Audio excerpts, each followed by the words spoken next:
Hello everyone, welcome to the channel. నిన్న మనం personal accounting ఎలా చేయాలన్నది సెకండ్ ఎగ్జాంపుల్ చూసాం. ఈరోజు కంపెనీ బుక్స్ ఆఫ్ అకౌంట్స్ కోసం మినిమం బేసిక్స్ తెలుసుకుందాం. ఈరోజు ఏంటంటే యాక్చువల్గా మనకి కంపెనీ బుక్స్ ఆఫ్ అకౌంట్స్ వచ్చి మనం ఎన్ని స్టేజెస్లో అంటే 4 స్టేజెస్లో నేర్చుకుందాం వన్ బై వన్. ఎలా అంటే ఫస్ట్ వచ్చేసి ఓన్లీ క్యాష్ అంటే సింపుల్గా ఓన్లీ క్యాష్ ట్రాన్సాక్షన్స్ మాత్రమే తీసుకొని ఎంట్రీ మనం బుక్స్ ప్రిపేర్ చేసి చెక్ చేద్దాం. అలాగే నెక్స్ట్ లెవెల్లో ఏం చేద్దామంటే క్రెడిట్ కూడా మనం యాడ్ చేద్దాం. క్రెడిట్ అంటే ఏంటంటే మనం ఇమీడియట్గా పే చేయం. కస్టమర్స్ దగ్గర నుంచి కస్టమర్కి క్రెడిట్ ఇస్తాం. 2 రోజులు, నెల రోజుల్లో పే చేయండి అలా. అలాగే క్రెడిటర్స్ దగ్గర నుంచి అప్పుగా తెచ్చుకుంటాం, తిరిగి పే చేస్తాం. అంటే నెల రోజుల తర్వాత పేమెంట్ ఇస్తాం అని చెప్పేసి ఇన్వెంటరీ ముందుగా తెచ్చుకుంటాం, గూడ్స్ అది క్రెడిట్ అంటాం అనమాట. అలాగే ఇది అకౌంట్స్. దీంట్లో ఏమొస్తారంటే క్రెడిట్లో ఎవరెవరు వస్తారు మనకి క్రెడిట్ చేసేటప్పుడు? అకౌంట్స్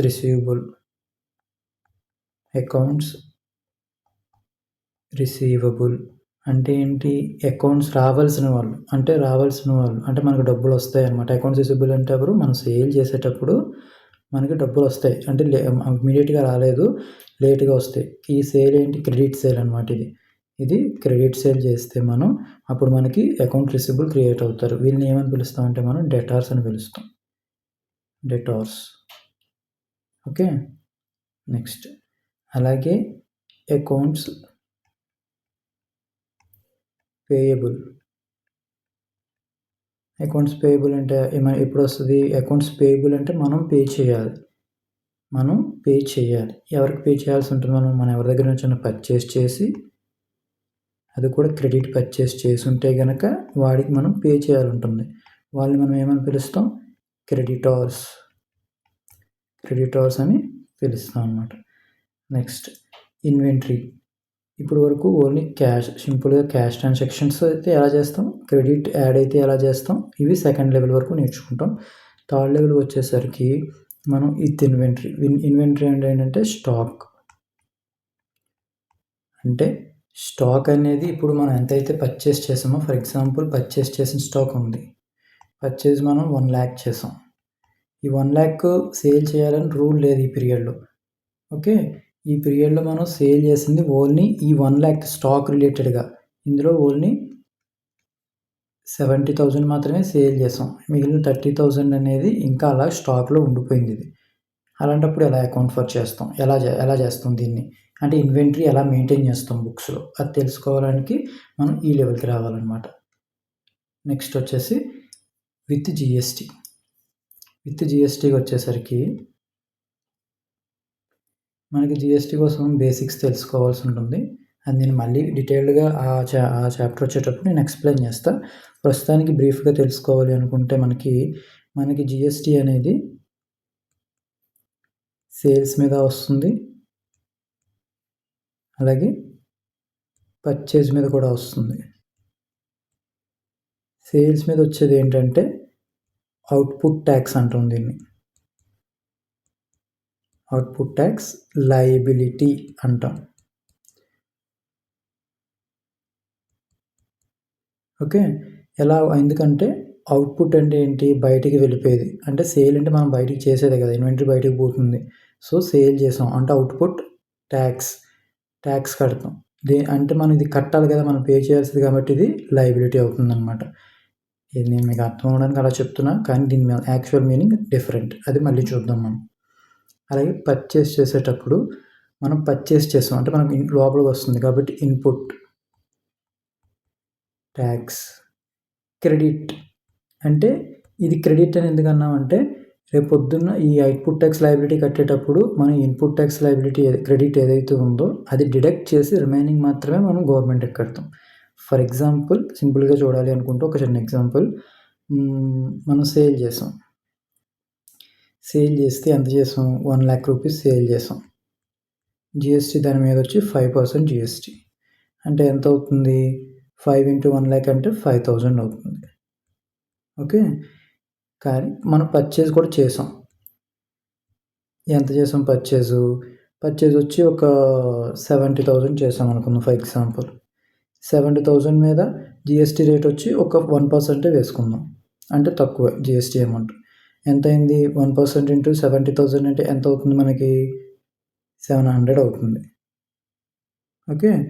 ఇప్పుడు మనం గవర్నమెంట్‌కి ఎంత పే చేస్తామంటే ఇది డిడక్ట్ చేసేసి రిమైనింగ్ బ్యాలెన్స్ ఎంతుంది?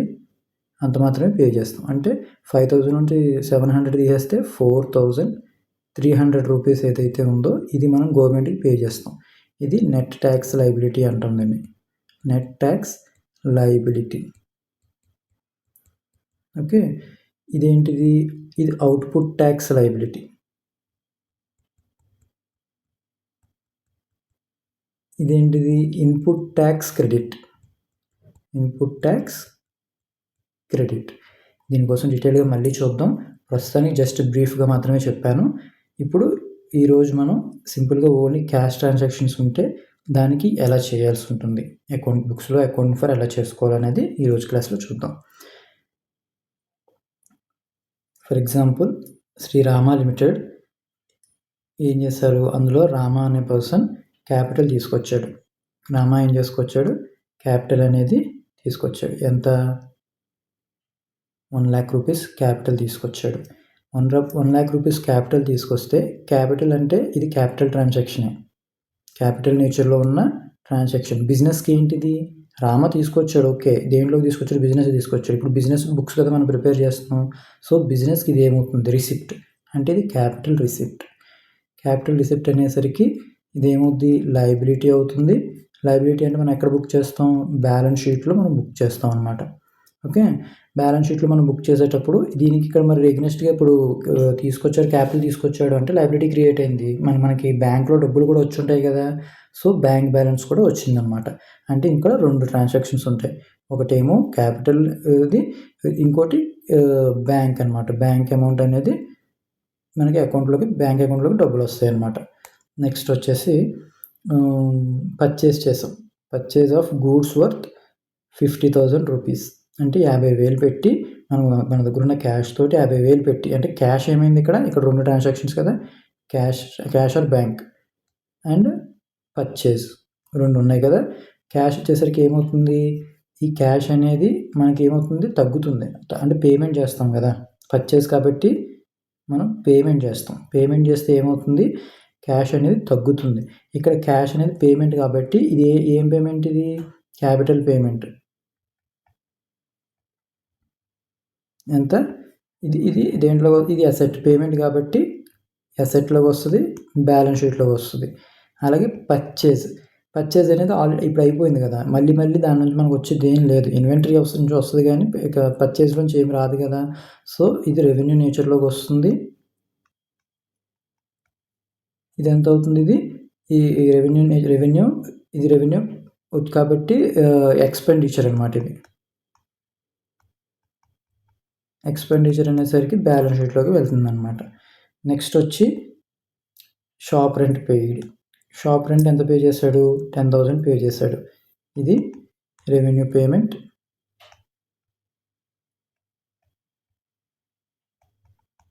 ఎక్స్‌పెండిచర్ P&L అన్నమాట. ఇది P&L. పైది కూడా P&L. ఇది బ్యాలెన్స్ షీటే క్యాష్ అనేది. ఎక్స్‌పెండిచర్ వచ్చి P&L అన్నమాట. Next electricity charges paid. ఇది కూడా నిన్న చూసిందే మనం. ఇది కూడా సేమ్ రెవెన్యూ పేమెంట్ అవుతుంది. ఎక్స్‌పెండిచర్ అవుతుంది. రెవెన్యూ పేమెంట్ అంటే ప్రాఫిట్ అండ్ లాస్ అకౌంట్‌లోకి ఎంట్రీ చేసుకుంటాం. నెక్స్ట్ సాలరీస్ టు స్టాఫ్‌కి సాలరీస్ పే చేస్తాం. ఎంత? 50,000. సాలరీ పే చేసామంటే సాలరీ కూడా రెవెన్యూ ఎక్స్‌పెండిచర్. రెవెన్యూ పేమెంట్ అది కూడా. ఎందుకంటే ఆల్రెడీ వాడు వర్క్ చేసేసాడు. దానికి మనం సాలరీ ఇస్తాం. దాని నుంచి ఫ్యూచర్‌లో మనకు వచ్చే బెనిఫిట్ ఏం లేదు. సో, అందుకని రెవెన్యూ పేమెంట్ అవుతుంది. క్యాపిటల్ పేమెంట్ అవ్వదది. రెవెన్యూ పేమెంట్ అనేసరికి ఎక్స్‌పెండిచరే ఇది కూడా. ఎక్స్‌పెండిచర్ కాబట్టి P&L అకౌంట్‌లోకి మనం అకౌంట్ ఫర్ చేసుకుంటాం. Next sale made. అంటే మనం సేల్ చేసాం. సేల్ చేసాము అంటే 75,000 సేల్ చేసాం. అంటే ఏంటి? ఇది రెవెన్యూ. ఇది రెవెన్యూనే. సేల్ అంటే రెవెన్యూనే కదా! Revenue receipt. మనకి డబ్బులు వచ్చాయి. రెవెన్యూ రిసిప్ట్ ఎంత ఇన్కమ్ అవుతుంది. ఇది ఇన్కమ్ అంటే ఇది కూడా ప్రాఫిట్ అండ్ లాస్ అకౌంట్లోకి మనం కన్వర్ట్ చేసుకుంటాం అనమాట.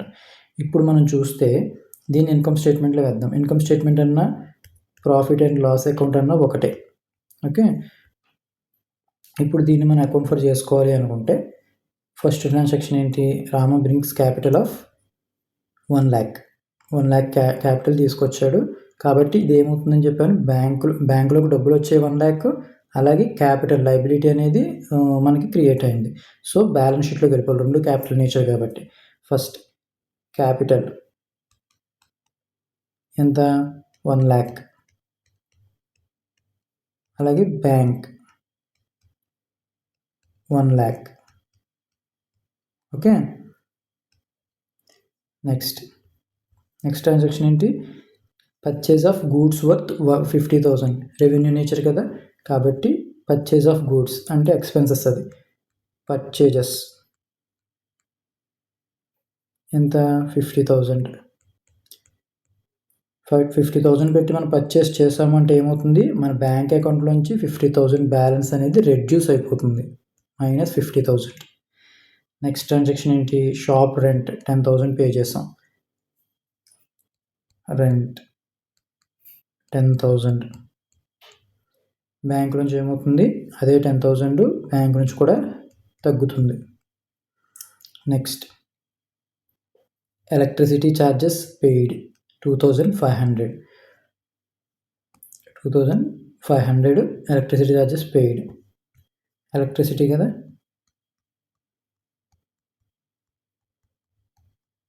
$2,500. ఇది కూడా మనకి ఏమవుతుంది? క్యాష్ నుంచి తగ్గిపోతుంది, బ్యాంక్ బ్యాలెన్స్ నుంచి. Next salaries to staff 15,000. ఇది కూడా రెవెన్యూ నేచర్ కాబట్టి శాలరీస్ ఆర్ స్టాఫ్ కాస్ట్ ఎంత? 15,000. ఇది కూడా పేమెంటే కాబట్టి -15,000 తగ్గింది. Next sales made 75,000. అంటే ఇది మనకి రిసిప్ట్ ఇన్కమ్ కాబట్టి సేల్స్ ఎంత? 75,000. ఇంకా ట్రాన్సాక్షన్స్ ఏమి లేవు కాబట్టి ముందు ఈ సేల్స్ అన్నప్పుడు మరి బ్యాంకులోకి ఈ కూడా డబ్బులు వచ్చినట్టే కదా, 75,000 కూడా మనకి అకౌంట్లోకి డబ్బులు వచ్చాయి. సో ఈ 75,000 అనేది ఏమవుతుంది? ఇక్కడ ప్లస్ అవుతుంది, +75,000. ఓకే, ఇవి టోటల్ క్యాష్ ట్రాన్సాక్షన్స్. ఇప్పుడు మనం ఇన్కమ్ స్టేట్మెంట్ అనేది క్లోజ్ చేద్దాం. 75,000 టోటల్, ఇటు కూడా 75,000. ప్రాఫిట్ వచ్చిందా లాస్ వచ్చిందా? 50,000, 10,000, 60 ప్లస్ 62,500. 62,500 ప్లస్ 77,500. 77,500 అంటే ఇక్కడ ఎంత వచ్చింది మనకు లాసు? 2,500 అనేది మనకు లాస్ వచ్చింది అనమాట. అంటే ఇప్పుడు ఇటు వచ్చింది కాబట్టి మనం బ్యాలెన్స్ మారుతాం. అంటే ఎలా అంటే ఇటు బ్యాలెన్స్ ఎక్కువ వచ్చింది కదా, సో ఇటే వేసుకున్నాం. 50,000 ప్లస్ 10,000 ప్లస్ 2,500 ప్లస్ 15,000 ఎంత అయింది? 77. ఏటైతే ఎక్కువ వస్తుందో ఆ బ్యాలెన్స్ వేసుకుంటాం, అటువైపు వేసుకుంటాం. 77,500, 77,500. ఇక్కడ ఏమొచ్చింది? లాస్ వచ్చింది. ఎంత వచ్చింది లాస్? 77,500 నుంచి 75,000 తీసేస్తే మనకి ఎంత వచ్చింది లాస్? 2,500 లాస్లో ఉన్నాడు. ఓకే, రామా లిమిటెడ్ అనేది 2,500 లాస్లో ఉంది.